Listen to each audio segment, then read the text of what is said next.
ایک کویشچن یہ کیا گیا تھا کہ زکوٰۃ کے حساب کا کیا طریقہ کار ہوتا ہے.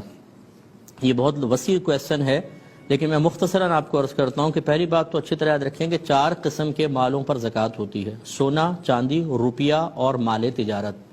مال تجارت اس مال کو کہتے ہیں جس کو صرف آپ نے بیچنے کی نیت سے خریدا ہو، یہ ہے مال تجارت. یا کوئی چیز خریدی ہے، بیچنے لیا اور ارادہ یہ کہ اس سے کچھ اور تیار کر کے اسے بیچا جائے گا. جیسے بہت ساری چیزیں آپ لے کر اس سے کوئی پروڈکٹ تیار کرتے ہیں، پھر اس کو آگے سیل کرتے ہیں، تو یہ جو مال خریدا ہے اس پروڈکٹ کی تیاری کے لیے یہ بھی مال تجارت کہلائے گا. اب اگر سونا 7.5 تولہ سونا ہو، یا چاندی 52.5 تولہ ہو، یا روپیہ اتنا ہو جس سے آپ 52.5 تولہ چاندی خرید سکتے ہوں، جیسے آج کل 45,000 50,000 کے درمیان ہوگی، اور یا پھر اتنی ہی مالیت کا مال تجارت آپ کے پاس ہو، تو سمجھ لیں آپ کا زکوٰۃ کا سال شروع ہو گیا. وہ اسلامی تاریخ گھنٹہ منٹ تک نوٹ کر کے رکھ لیں، مہینہ گھنٹہ منٹ تاریخ سب لکھ لیں،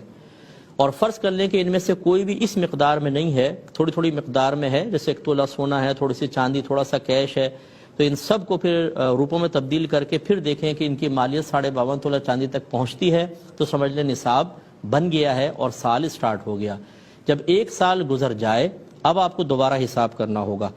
1 سال کے درمیان میں کتنا آیا کتنا گیا اس کا کوئی اعتبار نہیں. اگر کوئی آیا ہے اور وہ فرض کر لیں سال کے اختتام سے 1 دن پہلے آیا ہے تو اسے بھی کل مال کے ساتھ ملا کر اس پر بھی گویا کہ سال گزر گیا، اس پر زکوٰۃ دینی ہوگی. اب جب سال کا اختتام ہو جائے، وہی تاریخ وہی مہینہ آ جائے، جیسے آپ نے فرسٹ رمضان کو لکھ لیا کہ میرا نصاب مکمل ہوا،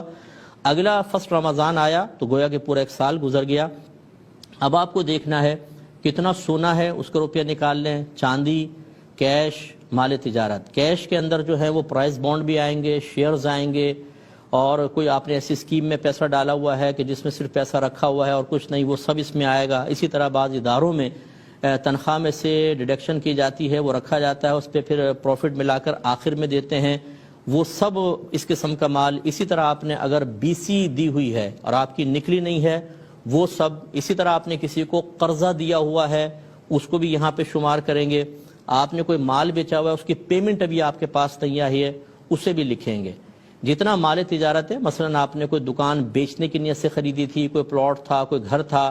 اس کی موجودہ مارکیٹ ویلیو نکلوائیں، 2-3 پراپرٹی ڈیلر سے نکلوا لیں، اوسط جو قیمت ہو وہ اس میں ایڈ کر دیں، اس کا ٹوٹل نکال لیں. ٹوٹل نکالنے کے بعد دیکھیں کہ آپ کے اوپر اگر کسی کا قرضہ ہے اور فوری طور پہ آپ کو ادا کرنا ہے، جیسے اس مہینے کی BC ہے، یا کوئی انسٹالمنٹ بھرنی ہے، یا بینک کو کوئی پیمنٹ دینی ہے،